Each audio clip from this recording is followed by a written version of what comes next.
नवरात्रीच्या सगळ्यांना खूप खूप शुभेच्छा.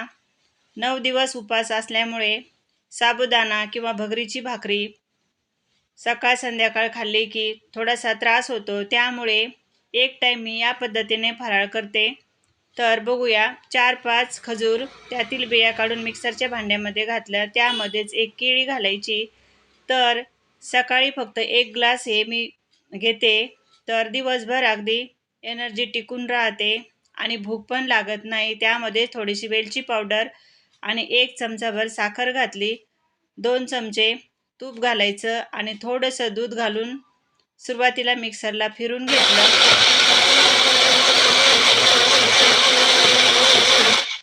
त्यानंतर राहिलेलं सर्व दूध घालून फिरून घेतलं. तर तुम्ही ते बघू शकता, अगदी मस्त असा ज्यूस बनून तयार झाला. सकाळी 1 ग्लास घेतला की दिवसभर एनर्जी टिकून राहते. व्हिडिओ आवडला असेल तर सपोर्ट करा. धन्यवाद.